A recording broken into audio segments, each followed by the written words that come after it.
Hello friends, तुमचं स्वागत आहे माझ्या नवीन ब्लॉगमध्ये. तर खूप दिवसानंतर आमची इंटर्नशिप संपली. पाऊस तर पडत होता, मग कंपनीत पण नाही गेलो इंटर्नशिपसाठी.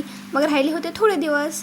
तर मग नंतर आम्हाला कॉलेजला बोलवलं होतं, कारण आमची लास्ट एक्झाम राहिलेली होती इंटर्नशिपची आणि प्रेझेंटेशन वगैरे पण होतं. तर आमची तयारी चाललेली. तर हे बघा, माझे केस विसरून म्हणजे मी विसरतच होती. एवढे मोठे केस गुंताच करायला खूप वेळ लागला. अर्धा टाईम तर त्यामध्येच निघून गेला. दिशा दिदी सलोनीचं ते आवरत होते. प्रतीक्षा फ्लिक्सवाले प्रोडक्ट लोक, ती तिची तयारी करत होती बसून एक जागी निवांत.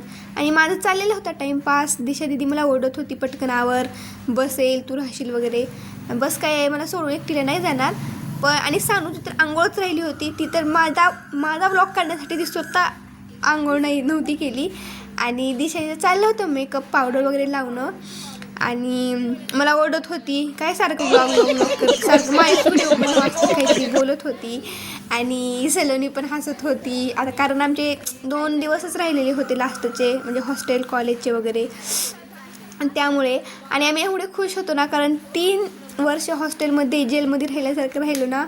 मग त्यामुळे खूप खुश होतो, कारण बाहेर पडणार होतो म्हणून वगैरे. तर माझं झालं, गुंता वगैरे काढून झालं. काय फक्त केस बांधायचे होते, तर कशी तरी आवरली.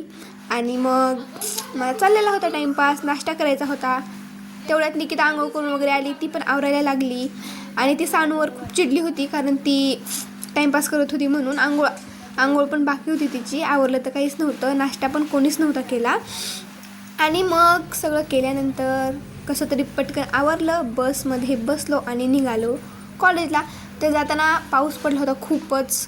तर एवढं भारी वातावरण झालेलं होतं. आणि आम्ही कंटिन्यू 15-20 दिवस तर हॉस्टेललाच होतो बसून. आणि मग कसं तरी पोहोचलो मस्त. आणि आमचं पेपर होता. पेपरची तयारी करायचं सोडून मस्तपैकी आम्ही खात बसलेलो होतो, मोबाईल बघत बसलेलो होतो. आणि सगळ्यांची खूप दिवसांनी भेट झाली ती, म्हणजे दुसऱ्या बॅचेस वगैरे. तर त्यांच्याशी पण गप्पा चाललेल्या होत्या. आणि अभ्यासाचं काय नाव नका, हे बघा सुनीता इयरबड्स घालून ऐकत बसली गाणे वगैरे. मग मी तर कशाला हे करू, टेन्शन घेऊ. मी पण व्लॉग काढत बसली मग मस्तपैकी. मग खरंच पण असं वाटत होतं, म्हणजे एक साईडनं आम्हाला खरंच खूप छान वाटत होतं. आता आमचा इंटरव्ह्यू पण होता. नंतर इंटरव्ह्यूचा जे रिझ्यूम असतो तो सरांनी आम्हाला दिलेला होता. मग काय सगळे दाखवत निघाले होते सरांकडे रिझ्यूम वगैरे. मग त्यांना व्लॉगमध्ये घेतलं, निघालो. आणि सरांचं स्वतःलाच माहीत नव्हतं कुठल्या क्लासमध्ये घ्यायचं हे ते. फक्त आम्हाला फिरवत होते इकडून तिकडं. आम्ही तर अभ्यास तर काही नाही, अभ्यासाचं नाव तर काहीच नाही. तरी पण चाललेलं होतं टाईमपास. मस्तपैकी राहिले 2 दिवस, एन्जॉयमेंट आमची चाललेली होती. आणि दुसरे पण फ्रेंड्स दुसऱ्या बॅचमधले पण भेटलेले होते. मस्त मी त्यांचाही व्लॉग केला. आणि हे बघा, आणि असं दाखवलं की खरंच खूप अभ्यास झाला आहे. आणि आज असं काय त्या नोकरीच लागणार आहे, खूप मोठ्या ऑफिसमध्ये हे ते असलं. मग त्यानंतर आम्ही गेलो तिथं. काय थोडी प्रेझेंटेशनची आम्हाला माहिती देत होते सर. आणि ती कंपनी ते वगैरे म्हणून कंपन्या वगैरे आहेत ना, त्यांच्याविषयी ते सांगत होते. तिथं पण आमचं सर येईपर्यंत अभ्यास करायचं सोडून मोबाईल बघणं, स्नॅप काढणं, हे तर असलंच चाललेलं होतं. मी तर काय सगळ्यांचा व्हिडिओज काढत बसली होती, मज्जा मस्ती करतच होती. आणि होते कोण 2-4 विद्यार्थी, 2-4 लोक लय अभ्यासू जे आहेत ते. पण आमचं काय नाही, मस्त खायचं प्यायचं, अभ्यास करायचं, निवांत राहायचं, टेन्शन नो टेन्शन. मग मध्ये आणि एवढं मस्त वातावरण झालं होतं पावसाचं. आणि खरंच आमचं कॉलेज दिसायला पण खूप सुंदर आहे आणि शिकवतात पण खूप छान, म्हणून कॉलेजलाही घेतलं. आणि हे बघा निकिता बघा ना, हे करती स्नॅप. आणि मग कसं तरी दिलं प्रेझेंटेशन. आणि बस येणार होती म्हणून बसले होतो टाईमपास ग्राउंडमध्ये. तर मला विमान जाताना दिसलं आणि एवढं झूम केलं ना, खरंच असं वाटत होतं ते मला घेऊन जाण्यासाठीच येते, इथंच लँड होणार आहे असलं वाटत होतं. आणि सगळेजण मग विमान बघितलं म्हणल्यानंतर सगळ्यांना खूप आश्चर्य वाटणार, लगेचच विमानात स्नॅप.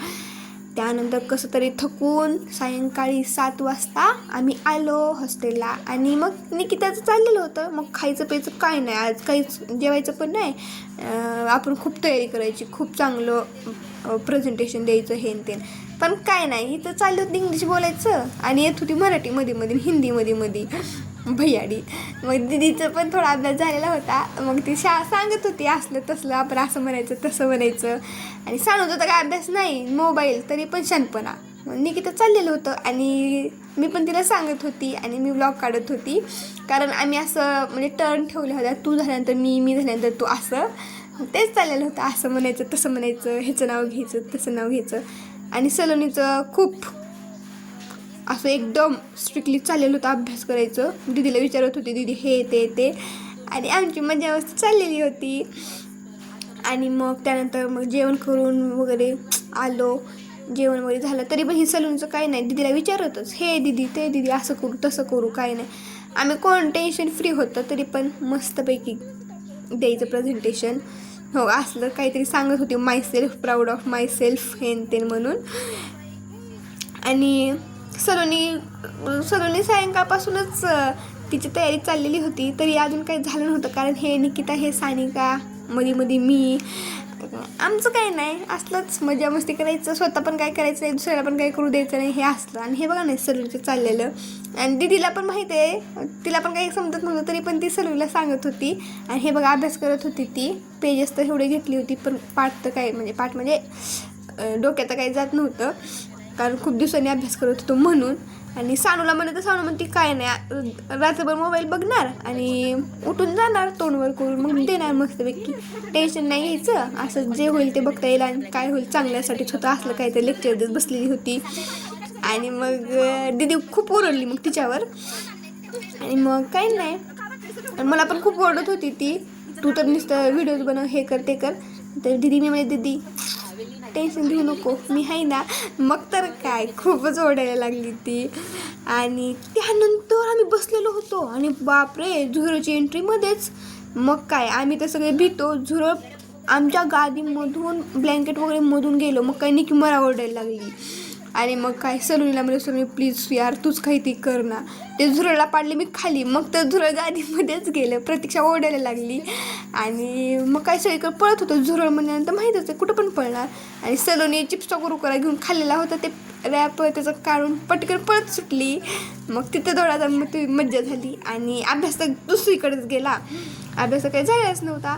आणि मग इथे पण जरा मज्जा आली, खूप मजा केली. आणि अभ्यास तर काय तिसरीकडेच राहिला. मग ते झुरळाचं झालं, आमचा टाइमपास झाला आणि अभ्यास तर काहीच झाला नाही तरी पण वर तो पडकून गेलो. आणि ह्याचे खूप पार्ट आहेत, भेटूया नेक्स्ट व्लॉगमध्ये. थँक्यू.